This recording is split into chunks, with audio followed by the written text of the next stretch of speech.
My guest on today's episode is Becky McCray. Becky is the founder of smallbizsurvival.com. She's also co-founder of Save Your.Town. And I recently met Becky at the Rural X conference in South Dakota, and she was included in my recap, which was last week's episode. But in visiting with her, I thought it would be fun for us to dive a little deeper into specifically some of the things that she shared from a tactical standpoint in small towns that I really personally resisted against when she first was sharing it with me. Once we get into it a little more, I think you'll see that there's a lot of things. Well, first of all, her advice is super valuable to anybody that wants to bring something new to their small town or start something in their small town. And because I am a person that cares deeply about my community, plus I'm trying to bring something to light in my community myself, I open myself up to being challenged in this way. And I think you'll find that there's some very good, again, tactical, easy to implement advice. And maybe some of you will relate to some of the struggles that I had in initially how I took what some of her tips and advice meant to be. But it was an amazing conversation. She's such a valuable resource. So check this episode out and be sure to let us know what you think. All right. So Becky McCray, I almost used your middle name since I know your middle name too. We learned each other's middle names at this recent conference. I'm thrilled that you agreed to come on and be a guest, and I'm excited about what we're going to talk about.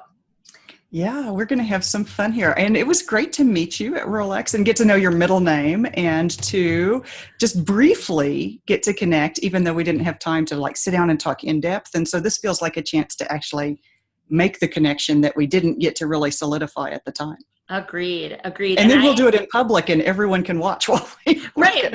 While we completely acquaint ourselves to each other. So what was funny is you are an expert in small towns. You maybe don't call yourself that. I can get that, but you speak a lot, and all you speak about pretty much is, well, there's a few main topics, right? Like on the back of your poster, they're like how to make your community idea friendly.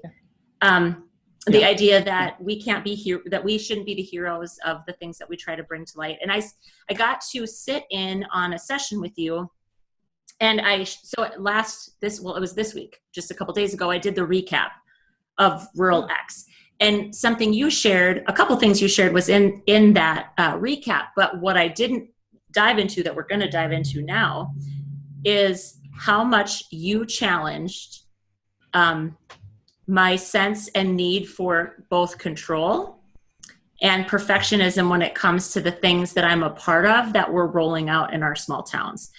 And so I've agreed, you challenge me all day long on this, and I'm probably going to resist it even as we talk, but that's okay, because I do need to be reminded. Like I said, I think I was a perfectionist from birth. So yeah. So what? Well, go ahead. I'll launch into a little piece here about, how did I get to be this perfectionist who let it all go into chaos? Mm-hmm. When I was younger, I was a member of the business and professional women. I was always in leadership roles in any organization. I was the one who joined everything and, follow the rules and make things happen. And even though I got told the traditional things like, oh, you're too young, you're going to need to work your way up through the ranks. You're trying to move too quickly. All of the traditional things that you've heard when you try to do something a little more ambitious. And I was the youngest state president in our organization's history. And, the whole leadership organized. I was the one who always reads the homework, organizes stuff, makes things happen. Committees, very, very by the book and very structured. At the same time, I was always the one pushing the technology and saying, but look, we can use email now. Radical concept. At the time, it was kind of a little more, I was we could all have websites. This could be a thing.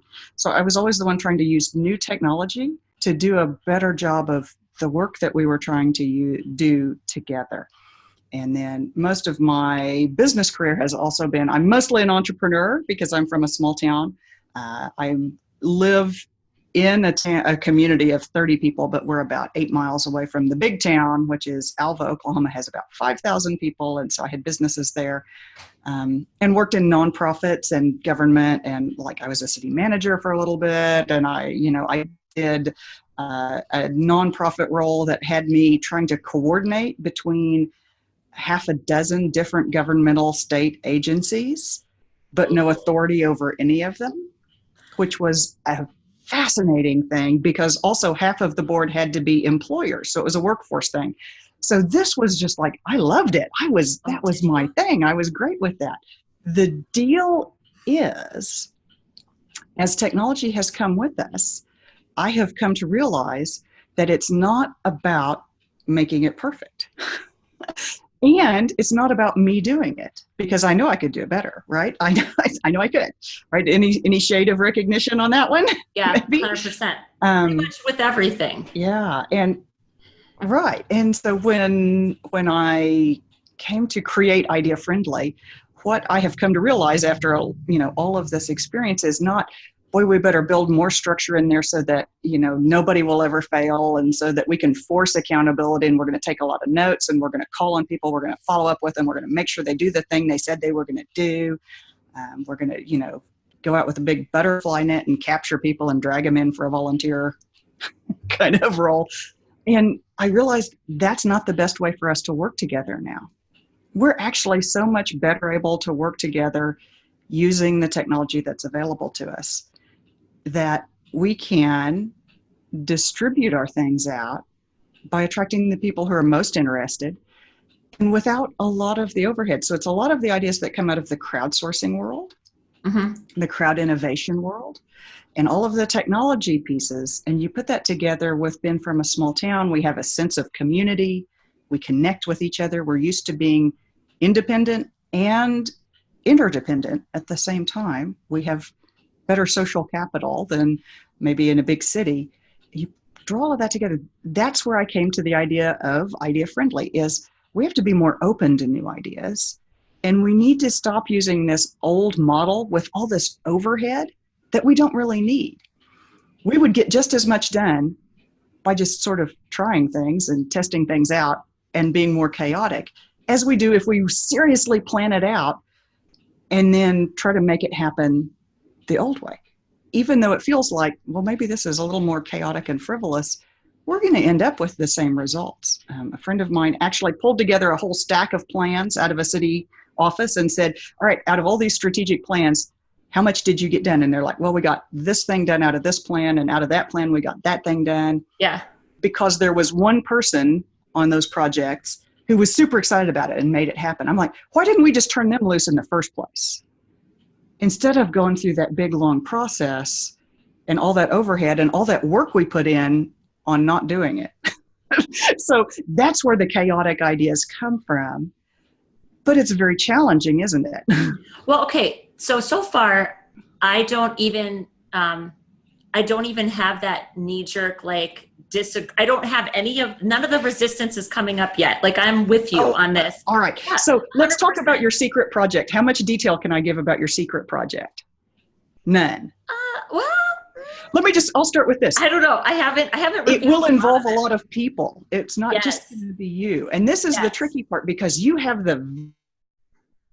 you see the thing that's missing in your community, the thing you're yearning for, which is this sense of community and this connection around your ideas. And yet so far,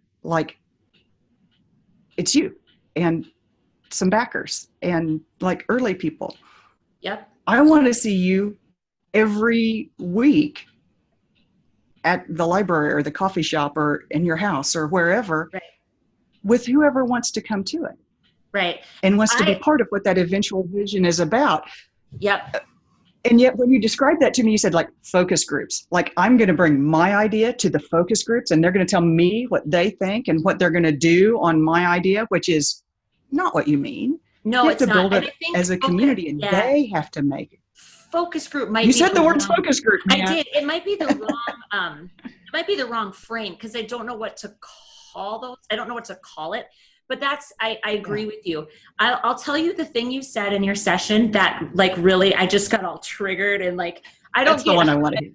Yeah, I don't get hives or anything, but I remember just being I did. I had a really hard time with it. Was when you talked about. You were next to me and I heard it happen, but I didn't see it. And I didn't just go, what are you talking about? And I think this is important conversation because I tend to attract the people into my business, into my world, like where I hang out on social media, the people that are a lot like me, right? So they tend to be like, they've got big ideas and they're go-getters and they're small town. I only really want to talk to people that are like that, but it looks different. You know, how we all move through the world is different, right? We all have different personalities. But I think a lot of the people that follow along, especially watch this talk show, would probably struggle with this too. So it'll be fun to talk this out with you. So we were talking about, how it came up specifically. And again, there's pieces of it where I was like, well, yeah, of course that's not going to work.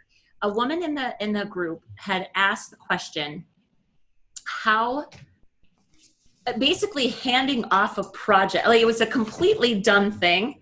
Do you remember that was how the whole thing started? And she said, then they wanted to turn it over and have the city government or like the city council pick it up and take it. Their city has an actual person whose job includes event planning, event management to help provide more events in their city. And so the people would like create an event and then go, oh yeah, you should do it.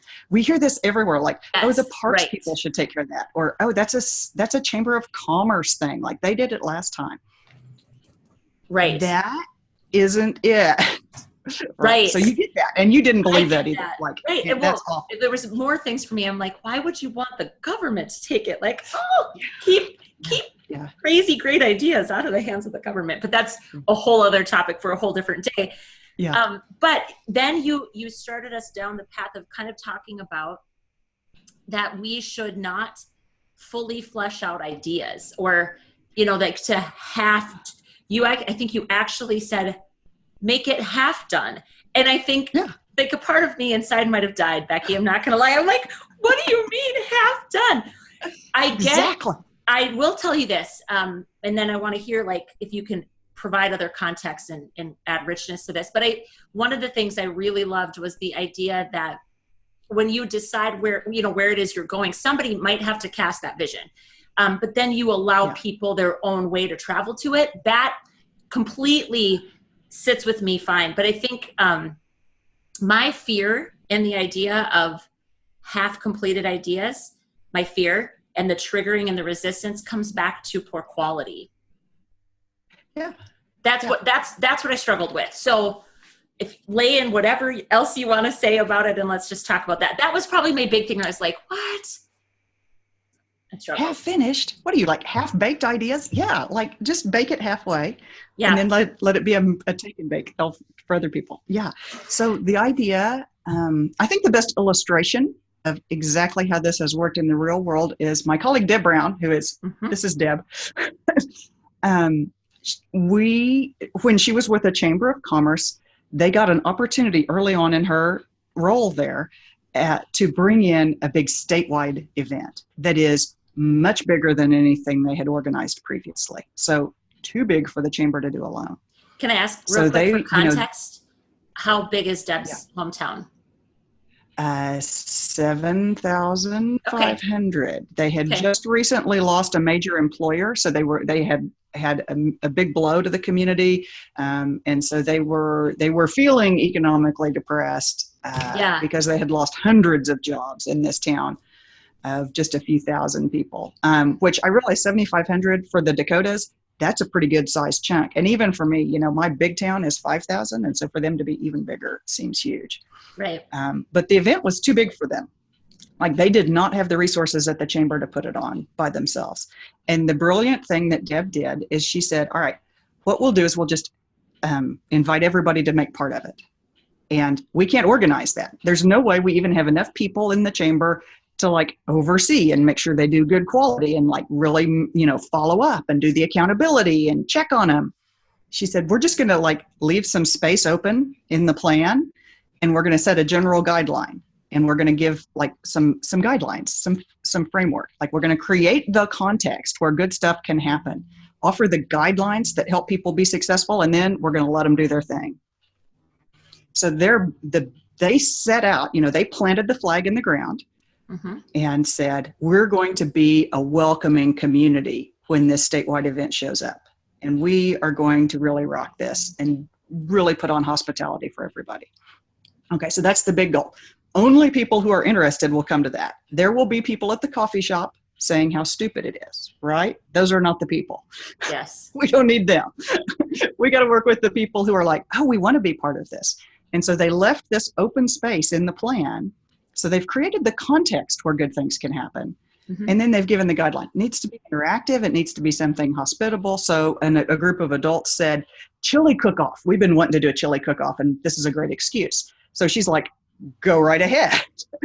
She's just given them the guideline of what kind of event it can be and left the open space. A group of kids, a youth group from one of the churches said, human foosball. We have a human foosball set up. We want to do it. She didn't go, now wait a second, you can't do that. She just said, like, fine, go ahead. And so even though it may not have been the most amazing thing ever, maybe that wasn't the most organized chili cook-off in the history of chili cook-offs. Maybe it wasn't the most amazing human foosball event. It wasn't super polished and perfect. Mm-hmm. What it was is she had created a context and given the guidelines. And so great things could happen. Not so great things could happen. And it's all a big experiment because she remembered what the ultimate goal was. The ultimate goal, they were a town that had been economically depressed. They had an opportunity to show themselves off to a live TV audience covering the state as a welcoming, happening, busy, wonderful place. And they did that. And so it made a statement amongst people in the community, changed people's thinking about what was going on and what they could pull off and how good things were happening. So the whole thing was that she had put that flag up there. Mm-hmm. Attracted the people who were positive and excited about it, created a context where they could do good things, given them some guidelines and said, go ahead. And even though she wouldn't have done human foosball, she probably wouldn't have done chili cook-off, but she let them do the things they wanted to do as long as it fit with the larger goal. And that's right. The real trick is to remember the goal isn't the event. The goal is to build community. And in her case, to build a sense of a prosperous community. Mm-hmm. And having done that, then people could get into it by understanding what the bigger goal was. And so the goal really isn't perfection. The goal is building a sense of a prosperous, happening community coming back from something. Right. Okay. Case. And then, okay, so that's a great example. And I feel like with that example, I get it. Gotcha. So I feel like I don't get how to do that 100% with what I'm building, which it is it's not a secret project.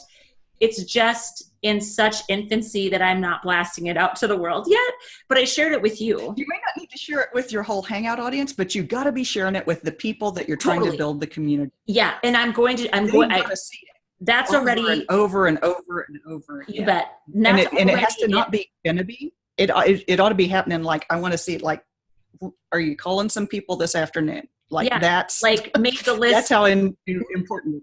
Made the list yesterday. Like, so it is all, cause again, just put the IRS packet in the mail like last week. So it's I'm a little terrified by that because you didn't build the community before you did that stage. Like the community comes way before farm and stuff.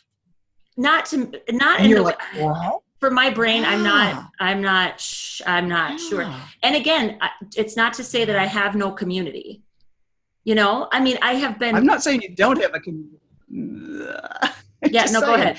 The community doesn't know about this and they don't understand what your big flag is about what you're trying to create, something that's missing.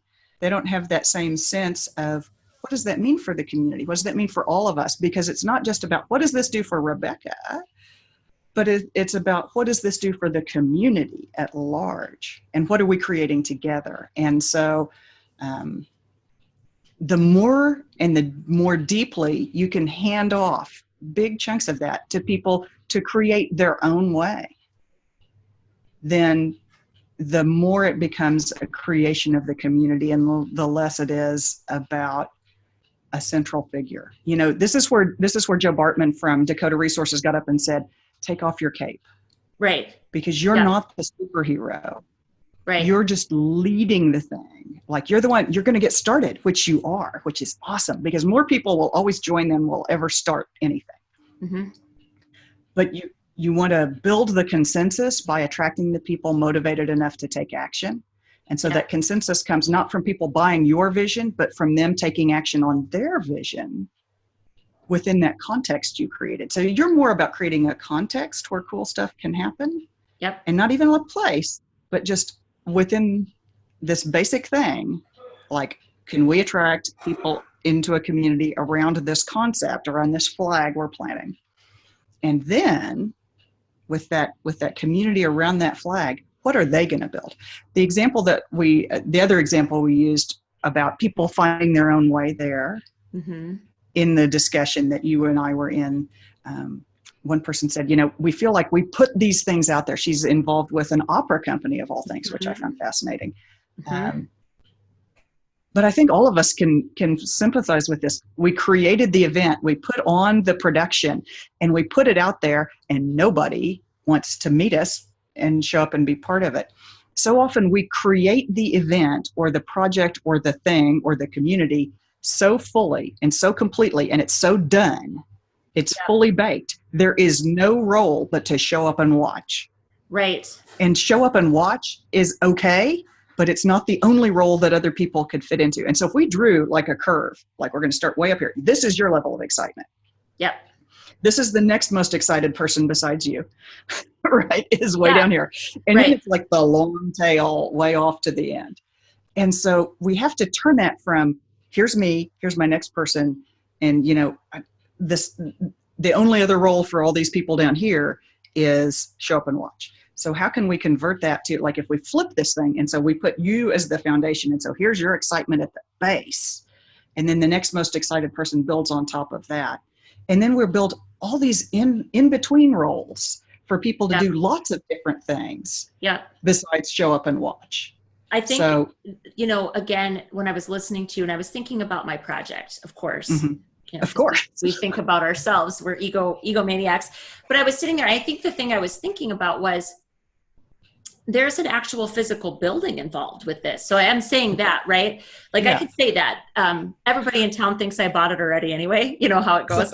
I have not purchased this building, but and it's still a secret, so everyone knows. I get it. Yeah, exactly. And that's fine. But I think for me, I have a vision for what ultimately I have a vision for what I think will happen in it. But I also know that I can't get too married to that. I have a vision for the mission of a purpose of my nonprofit, which is going to own this space.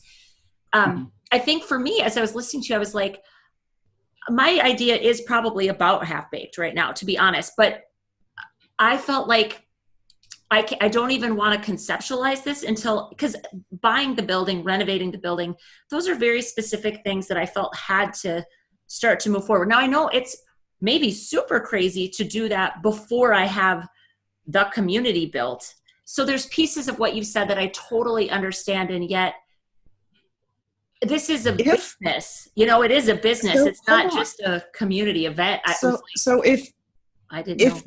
If I was going to draw what happened before the building, I would start with group get-togethers at the library, any kind of, and I don't want to say too much, but any kind of work session or get-together session or drink beer session or create things session that you could be doing and encouraging people to make happen.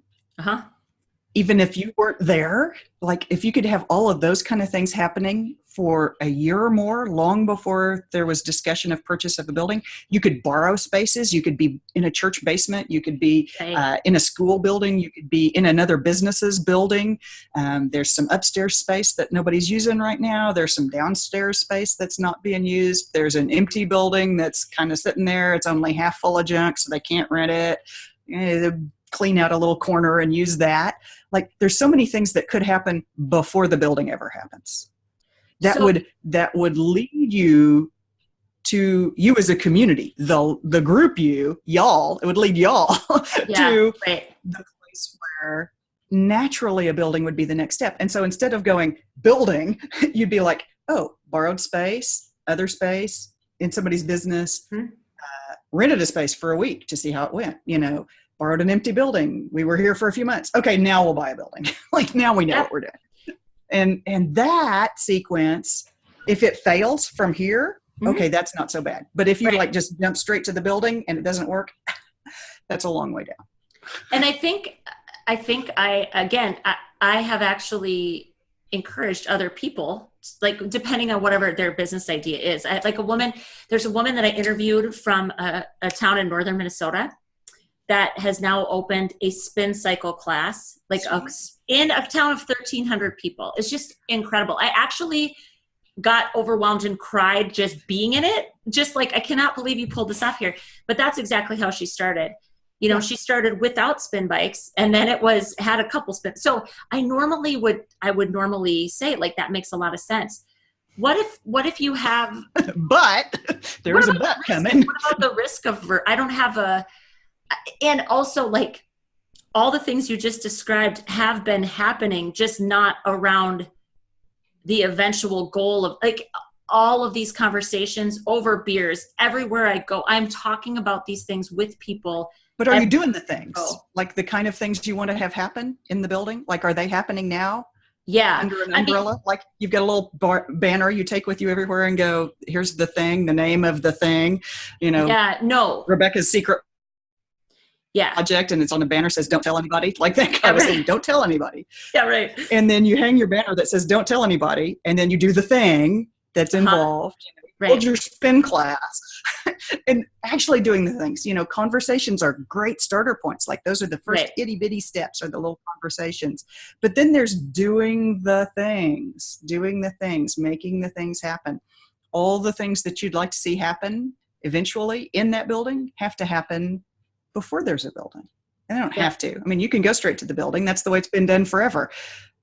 But I think what I have this healthy dose from my grandparents that they never mortgaged this house. My grandparents built this house. They never mortgaged it because they lived through the Depression. And so they did things in small steps. It sat here without bricks. Like, it was tar paper, because they're like, small steps. We're not going there. And so that's, maybe that plays into it later, a couple of generations later, to think, well, how could we small step our way into this? And I truly, truly appreciate and love that as a general rule. And I think it's partly because I'm already down the path. Not for me. Well, I'm already down the path. And I think I walked out of that session feeling like, how do I not feel discouraged that I didn't do this right?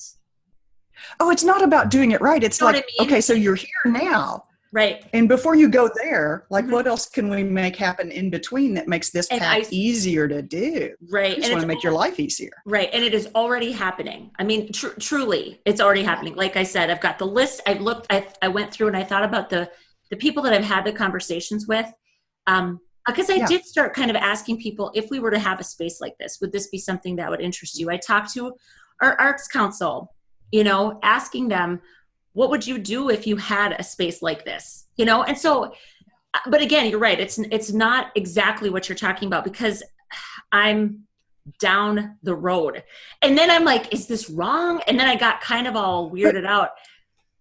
Yeah. Wherever you are from here to owning and having the building paid off, in between there, you can build a lot of really small steps of doing the things, the same things that would be happening in the building, but doing them wherever you can make them happen. And so it's not that anytime you've gotten to a place successfully, it doesn't matter whether anybody would say that's right or wrong. I'm saying, let's make your life easier between here and the next big step. And so how can we make it? And you also have a lot of time between now and building ready to use for whatever reason. And so a lot of things can be happening and being created and occurring just like we had the building up until the moment when we do. Right. And if you acquire the building, how can you be using it even though you can't be using it? It's got a front. You can be hanging pictures. You can have banners. You can have signs. You can use it as a big dress-up thing. You can paint it. You can whatever. But you can use every, and as soon as like the front doors are there. So now we're going to, like do a display just inside the windows. And, how can you use the maximum amount of it, and so that you don't wait between where we are now and where we're going to be eventually, but that we fill the whole thing in with lots of little bitty tiny steps. So every step just feels super easy all the way up. Yeah. And it's such a beautiful reminder. It really is, because so I'm in a business mastermind group with women. There's which is a great idea. Yeah, there's 7 of us, I think 7 of us, and we're from all over the country, right? And we come together, and what we talk about a lot is just how tempting it is to build something. Whatever, like if it's if you're an online entrepreneur, you're going to build a course, and you don't even know if people want your damn course, like you don't know, because you haven't actually done the work. And that goes back to what Scott talked about too, right? That I shared the minimum viable product, just really, and I'm beyond minimum viable, no doubt. I mean, at this point, my vision is beyond, but I'm not actually beyond. And I love your clock. That's my clock. Sorry. Yeah, no, you're good. It's right there.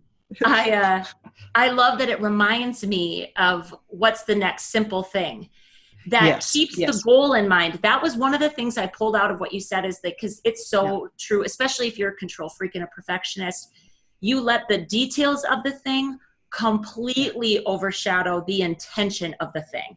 Yeah. And it gets totally mucked up, and you start finding yourself holding tight to processes that totally don't matter. Like, you could let that go. I mean, it's so true. And I constantly need that reminder. And honestly, I journal a lot about it. I'm a prayer. So I pray a lot. Like, gee, like, Lord, just help me because I do. I'm just like, oh, but it's so perfect. Like, look, and then you get mad scientist-y about your stuff. And I don't want to move through the world like that, because I want to be in and around community. That's like the most important thing to me. That's what this vision is actually all about. And so, so I tell you what, go ahead. The business I built right before this one, I built with another woman named Sheila Scarborough from Texas. And it was around tourism and social media, especially for small towns. And that business is still going. Sheila's running that business now. But we built the course first. Don't do that. Okay. This business, Deb and I sat down in her living room, and I said, we're just going to make up a thing and see if people will buy it. And if they buy it, we'll create the whole thing, but we'll make the outline right now and know we have the thing. And then we'll see if people are interested. And so we wrote the outline, we designed it. It was called the PopUp Fair, and how any town, if you had 300 people, if you had one business, you could do a PopUp Fair. Like my town of 30 people, we could do one, because there's like a little bit of sidewalk in front of the bank and the post office that we could use right up the street. Right. So anybody could use it. You could scale it up if you were a town of 30,000 or 300,000. You could use the same idea just in a small section of your downtown. So we made it up, wrote the outline, and then we put it on sale and said, does anybody want it? And people said, yeah, we want it. So when people purchased it, then we created it. And that's how Deb and I started. And that was more than 3 years ago now. Right. Yeah. So it's funny. I felt triggered and very resistant to some of the things we talked about. And yet I know, I know at its core, I think I even said the phrase in that session that people support a world that they help create. I know that to be true. That people, when you get people involved at a ground level, their buy-in, their excitement, it's theirs. You don't have to pass it off to anybody, because other people are involved from the beginning. So I totally get that. And I think it's good for us to have these conversations about, well, what does that really look like for somebody that's wired to kind of, and again, it's never to shut down people that like order. It's just about recognizing when order might actually be detracting from what you're trying to build or create. Where it's actually becoming a stumbling block for you instead of something that's helping. We talked about the group that, the opera group, they put their thing out there and then nobody wants to come and just watch. Right. And we talked to, she's like, but somebody has to drive the bus, right? I said, okay, so you drive the bus, but you don't order everybody to don the same uniform, board at the same time, sit at attention rigidly on the bus to the location where everything's already finished, and then they can march off the bus and watch. Like, that's not very exciting, but it's more about you and your people come together on the bus, whoever wants to get on the bus with you, but people are joining you coming from across the field from the other side on roller skates and bicycles and jetpacks, but they're coming towards the same idea, and they're building their own way there. So you're creating the context where great stuff can happen, Right. And just setting some guidelines and letting high quality stuff happen and not really high quality stuff happen, and being cool with all of that, because those folks maybe they're growing and learning through the process. So it's not about shutting anybody down from where they are, but helping them to grow and become better, because that was your goal all along. Right. And I've said a few times that a good plan still needs room for magic. Like the best plan, magic happens in the unplanned. And I can even embrace some chaos. I swear I can. But I think these are such important things, because I think a couple of things can happen. If you feel like you need to have a major plan in place before anything can happen, then you become paralyzed, analysis paralysis. You don't even know how to start, and you just don't. And that's what makes me sad, is when I'm just thinking, so pare it back. If that freaks you out and you can't start.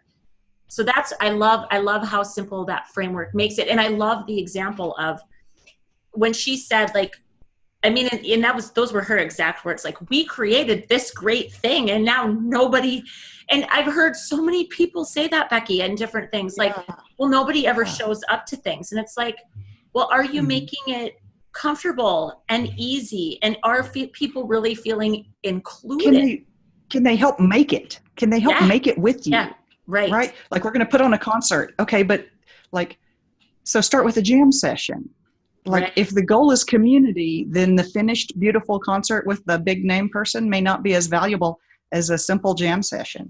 Yeah, right. Depends on your goal. If your goal is community. So, and the idea of everybody filing onto a bus, and then also it's these are the rules of expected behavior as you ride the bus. You really think about that illustration. I think is so important, because I'm people like to know what's expected of them, right? That this is where my kind of control-y brain comes back. And I think that's true. But when you think about, what could if you need the structure and you need the framework because it's just how you operate, fine. But then what within that can you give people license to do? Yes. Right? I mean, like you said, can you say, we're all getting on the bus, but you can sit wherever you want and you can just make sure you've got pants on, but otherwise, the whole thing. We'll pick you up on the way. Right. We're going to whatever. It's going to be a great time. And if you want to just join us there at the destination and make your own thing, you bring in your own group of people, fine, we get that. So, you can create your thing that's kind of created, but involve as many other people in you create that context where good stuff can happen, because you've created that big goal. You've planted a flag around that big goal. We're going to be the kind of community that values the arts, has a really awesome thing. This is the kind of community we're going to be. And we want to do that together, but you can join us in any way that you want to be joining us. If you need more structure, the bus is going this way, but if you've got your own jetpack, you just jet yourself on up in there. So here's a question for you, and then we'll kind of wrap this up. My big question is, what if your idea literally doesn't seem to get any traction, and yet it feels really important to you? Yeah. What would you say to somebody? Because I swear, I bet there's somebody out there that's but what about my town? They're all negative, or they're all cranky, or whatever it is. Yeah. I think the key is how you put that idea there so that people can come to you. Consensus doesn't come from a meeting and voting with sticky dots. They didn't vote for my idea is not the same as they wouldn't help with my idea. As long as it stays your idea, then you're not really helping folks to join in. So how can you put it out there and just start? One woman named Margot came up to me at the Rural X conference, and she said, I've been on the parks department to create an exercise in a park class, and they haven't done it. And I'm like, yeah. And you can see, this can be an important event to her. This could be a very meaningful thing. This isn't the center of her world. If you're listening, Margot, it's not, I get it. But if that was your thing, she said, I just realized, you just reminded me, I just need to go start. She said, I just don't have an instructor. I was like, you have an iPad and you can watch a video. Right. So, call one friend. So you and one friend go do the thing that matters to you. I went to Pullman, Washington, and they had kind of a downtown sidewalk, dirty sidewalks problem. And they all kind of felt like it, but there wasn't anybody who wanted to lead the cleanup. And they tried to like pin it on the Chamber of Commerce. Chamber of Commerce did it last time, they should do it again. I said, no. If you won't do it, it doesn't need to happen. And so they all sat there quietly for a while going, I don't want to go do it. Do you want to go do it? I don't want to do it. And one woman named Willow said, I'll sweep the sidewalk in front of my business. I said, awesome. Take a picture, Instagram it, hashtag it, clean your own sidewalk day. And from that beginning, they started a sidewalk cleaning project. That is, people that are in buildings clean their own sidewalk. And the city cooperates by then running the street sweeper at a certain time. So they can sweep it off and the city comes and picks it up. But it started by one person saying, I'll do it and I'll bring my friend. Right. So start doing the thing you want to do in the tiniest possible way with the fewest number of people that, that one person who's always your partner in crime, you can count on them. Right. Get them involved and go do the thing in the tiniest possible way and draw people to you. Tag some people, reach out to friends, and let it grow organically. It's really hard to get people to take the giant leap and to be as excited as you are, but it's a lot easier to say, clean your own sidewalk. Okay, I'll sweep my sidewalk. I can do that. Right. Okay, two things that I love about that. One, I think when I'm thinking about this woman maybe, or any person, man, woman, that has this thing that they want to do, and they've tried to invite people, even one person, and they just can't seem to get it. So I think the thing to do, like you said, is do it yourself then, and just make it public. Say, this is what I'm doing. This is where I'm doing it. I love it so much. Would love someone to join me, and just continue to do that until, because there is got to be somebody in your area that would be like, oh my gosh, I want to do that too, and then, and then the other thing is that I just think, well, I love this clean your sidewalk thing, right? Like I'll handle my little square. And then from there, it kind of becomes an organic thing. I think it just all comes back to that idea that I just want to help the people, especially that feel that they're surrounded by detractor, naysayer people. Because I'm sure you run into that a lot, where people feel like nobody wants to do anything and nobody wants to get behind it. The other thing that we talked about was, you said no, like sometimes it's hard for people to do the big thing, the big leap. Yeah. And I've said it, when you said it, I was like, oh, amen. Because I've said this to people before, that quit saying yes to things that you really don't want to do because somebody made you think that if you don't do it, nobody will. Because if the event falls apart, let it fall apart. Sometimes things just need to die that natural organic death, because it can come back as something different and new. Yep. But that's such a thing we get so entrenched in like, this thing has to happen. Okay, well, does it have to happen? Or B, could it look completely different and achieve the same goal? Because I've said this, a lot of times you get asked, like if you're a go-getter in your community, you're one of the people that does stuff, you'll get accosted in your grocery store, right? Like, oh, we've got this thing, like come and chair this whole event. And you just go, oh, I don't want to chair the event. Well, also as event organizers, people that are involved in stuff, really take a look at your event and say, is this sliced up enough that people could have a bite-sized portion of it and just taste it before? And what part is half-baked? Where's the open space, the content, where other people could step up and create something like human foosball? That was not even on the radar that we needed human foosball. Right? I'm sure not. And so you have to leave context where people can come up with completely off the wall stuff that you would never have come up with yourself. Yep.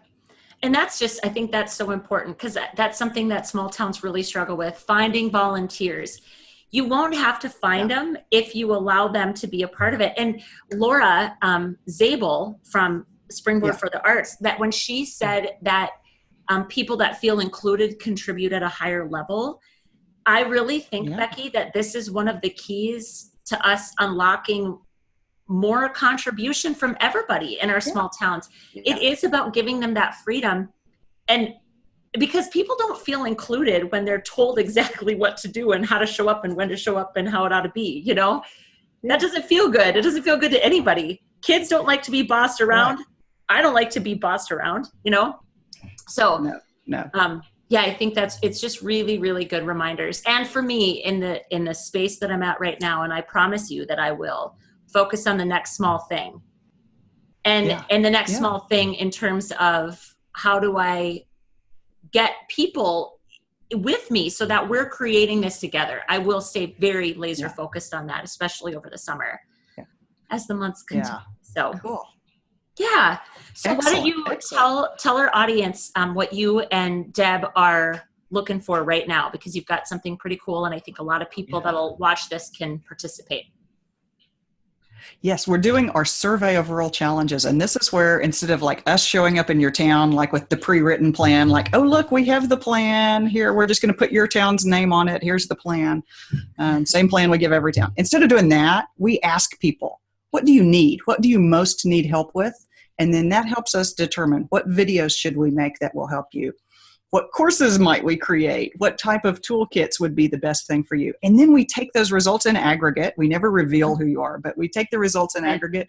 We share them out. It went out into the International Association of Community Developers picked it up last time around. And so it's something that helps to shape the people that bring solutions to rural. We hope we make everybody even better at bringing good solutions to rural, the ones we asked for, not the ones they thought we needed. Yeah. So it's just takes about 5 minutes to fill out the survey. You can go to saveyour.town, not .com, saveyour.town. And there's a link there for the survey. It's open through the end of July 2019. Great. Okay. And so just, if you don't mind giving us 5 minutes of your time and maybe even spreading that to other rural people, we've already got over 200 people have completed the survey now. Great. The more responses we get, the better targeted we'll be, the more we can break it out by your geography and go, oh, in your region, these are the things that are most important, and we can help target things better to what you most need instead of what we think you ought to need. Yep. That's fantastic. We will absolutely share that. We will share it like crazy all next week as we kind of, get people to point back to this episode. I can't thank you enough. I did not get the time with you one-on-one that I would have liked when I met you in Mitchell. We literally got paired up like learn each other's middle names. And then it was bam, bam, bam, and all these other people. And I was just like, I just want to pick that woman's brain. So I'm so grateful that I got to sit next to you in your session, because it really did challenge me, but in the best way. Yeah, absolutely. You're doing great big things in your community. You're building something that's really a missing element, something that you personally yearn for. And I think that's going to be huge, even though it's not really the building, and it's not even that building necessarily, but it's a place and a sense of community. And I think that you're going to definitely succeed at that in a big way. And so I'm very excited for what you're creating. Well, thank you. I will definitely keep you posted for sure. Thanks so much, Becky. Thank you, Rebecca.